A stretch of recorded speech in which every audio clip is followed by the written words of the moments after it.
आखिर एसी चलाने पर बाहर क्यों गिरता है पानी और खतरे का संकेत देने के लिए क्यों किया जाता है लाल रंग का इस्तेमाल? क्या आप जानते हैं कि दुनिया में सबसे पहली बार रोटी कब और कहां बनाई गई थी? पानी के बाद इस ड्रिंक को सबसे ज्यादा पसंद करते हैं लोग। नाम जानकर सदमे में चले जाएंगे आप।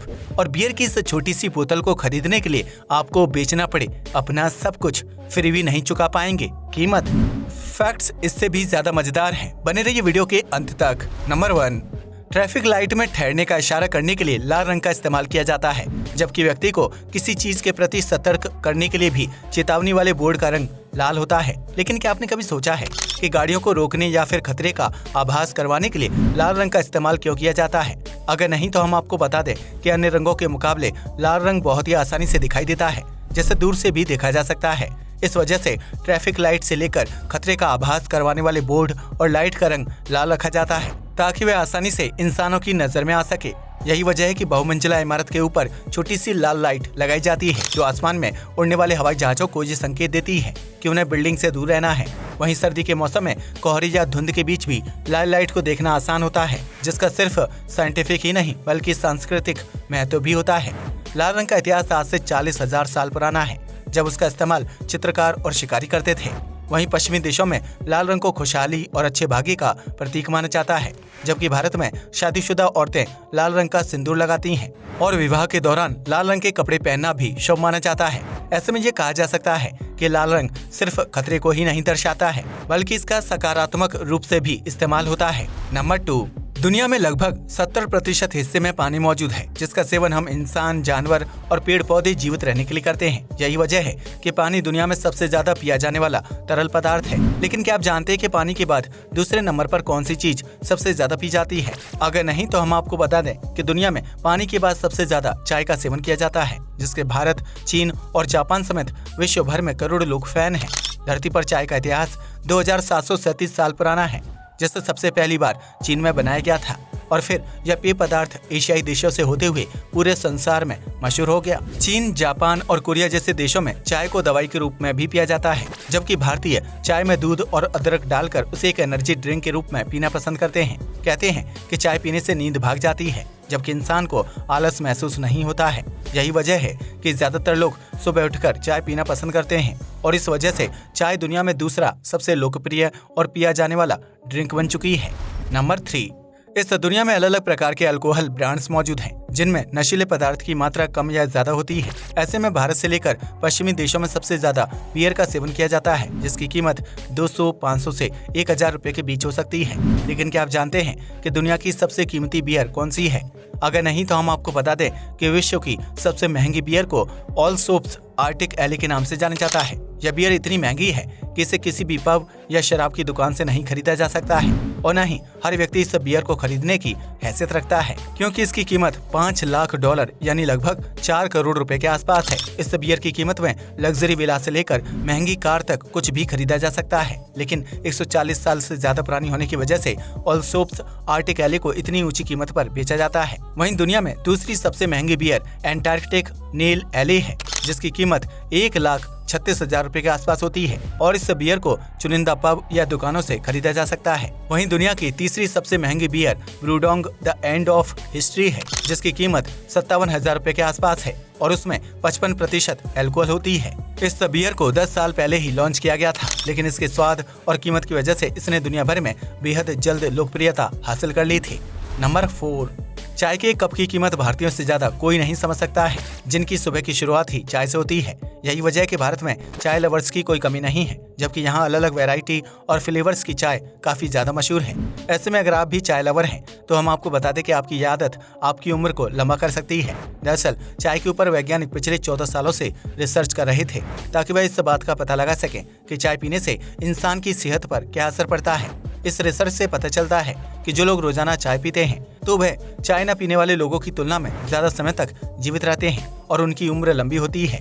इस रिसर्च के दौरान वैज्ञानिकों ने यूनाइटेड किंगडम के 5 लाख नागरिकों पर प्रयोग किया था, जिनमें से आधे लोगों ने रोजाना चाय पी थी, जबकि आधे लोग कभी कभार या ना के बराबर चाय पीते थे। हालांकि इसका ये मतलब नहीं है कि आप रोजाना कई कप चाय पी सकते हैं, बल्कि चाय का सीमित मात्रा में सेवन करना ही आपकी उम्र बढ़ाने का काम करेंगे। वैज्ञानिकों की माने तो एक इंसान को पूरे दिन में 2 से 3 कप चाय पीनी चाहिए। जिससे जल्दी मौत का खतरा टल जाता है। वहीं ज्यादा चाय का सेवन करने से गैस और एसिडिटी जैसी समस्या हो सकती है, जबकि इससे पेट और फूड पाइप में जलन की स्थिति भी पैदा होती है। इसलिए अगर आप चाय का सेवन करते हैं तो उसकी मात्रा का ध्यान रखें और अपनी मनपसंद चाय का लुत्फ उठाते हुए उम्र बढ़ाएं। नंबर 5, हर भारतीय किचन में दिन में एक बार रोटी जरूर बनती है, जो हमारे आहार का अहम हिस्सा होती है। यही वजह है कि देश में गेहूं का उत्पादन काफी ज्यादा किया जाता है, जिससे आटे की खपत को पूरा किया जाता है। लेकिन क्या आपने कभी सोचा है कि दुनिया में सबसे पहली बार रोटी कब और कहां बनाई गई थी और इसका इतिहास क्या है? अगर नहीं तो हम आपको बता दें कि धरती पर रोटी का इतिहास आज से लगभग 14,500 साल पुराना है, जब उत्तर पूर्वी जॉर्डन में सबसे पहली बार रोटी पकाई गई थी। उस दौर में पत्थर से बने चूल्हों पर रोटी को पकाने और सेकने का काम किया जाता था, जो आज की रोटी से बिल्कुल अलग होती थी। दरअसल धरती पर इंसानों ने 4000 साल पहले खेती करना शुरू किया था, जिसमें वह गेहूं समेत अन्य प्रकार के अनाज उगाते थे।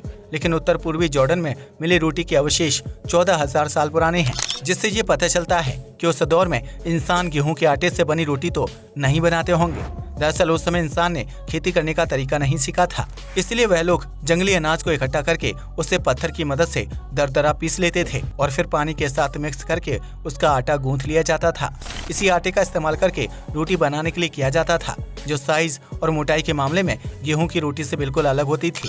शोधकर्ताओं की माने तो आज से 14,000 साल पहले इंसान जौ, इंकॉर्न, जई और ट्यूबर्स पौधे से प्राप्त होने वाले अनाज से रोटी बनाते थे, जिससे उन्हें खेती करने का प्रोत्साहन मिला था और आगे चलकर इंसान ने अलग अलग प्रकार की फसलों का उत्पादन करना शुरू कर दिया था। आज के समय में भारत समेत विभिन्न देशों में रोटी बनाई जाती है, जिनका आकार और मोटाई अलग होती है और इस रोटी को ब्रेड के रूप में खाया जाता है। नंबर 6, गर्मी के सीजन में एसी का इस्तेमाल काफी ज्यादा किया जाता है, जो कमरे के तापमान को ठंडा करने का काम करता है। ऐसे में एसी से लगातार थोड़ी थोड़ी मात्रा में पानी गिरता रहता है, जबकि उसमें अलग से पानी भी नहीं भरा जाता है। तो क्या आपने कभी सोचा है कि एसी में अपने आप पानी कहां से आता है? अगर नहीं तो हम आपको बता दें कि इसके पीछे साइंटिफिक वजह छिपी हुई है। दरअसल साइंटिफिक भाषा में गैस से पानी बनने की प्रक्रिया को संघनन कहा जाता है, जो गर्म कमरे को ठंडा करने का काम करता है। ऐसे में जब एयर कंडीशनर को ऑन किया जाता है तो वह कमरे की गर्म हवा को अंदर की तरफ खींचता है और फिर यह हवा कूलिंग कॉइल तक पहुंचती है। कूलिंग कॉइल के संपर्क में आने से गर्म हवा नमी खो देती है और ठंडी हो जाती है, जिसकी वजह से एसी ठंडी हवा को कमरे के अंदर वापस फेंक देता है, जबकि हवा में मौजूद नमी को पानी के रूप में इकट्ठा करता रहता है। जब पानी की बूंदें ज्यादा मात्रा में इकट्ठा होने की स्थिति में एसी से कुछ समय में बाहर निकलती रहती हैं, जिसकी वजह से विंडो या स्प्लिट दोनों तरह के एसी में पानी की निकासी के लिए पाइप जोड़ा जाता है।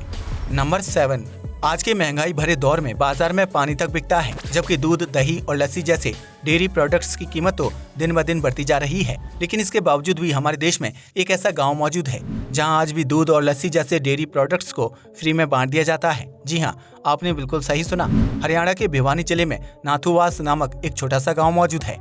इस गांव में कुल 750 घर हैं, जबकि हर घर में कम से कम 2 से 3 गाय या भैंस को पाला जाता है। इसके बावजूद भी नाथुवास गांव के लोग दूध को बेचकर मुनाफा नहीं कमाते हैं, बल्कि वह डेयरी प्रोडक्ट्स को आपस में फ्री में बांट देते हैं, जिससे उसकी खपत हो जाती है। इस गांव के लोगों का मानना है कि दूध या लस्सी को बेचने से उनके साथ अनहोनी हो सकती है, जबकि उनके पशुओं की मौत हो जाती है।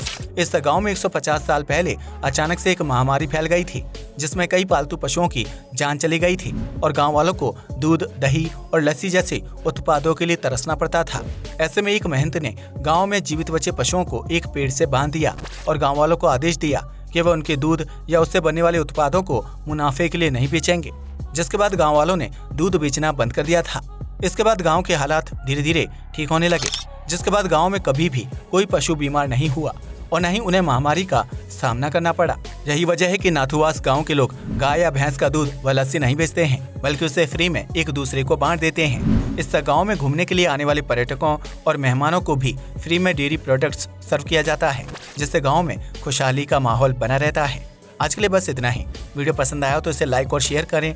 धन्यवाद।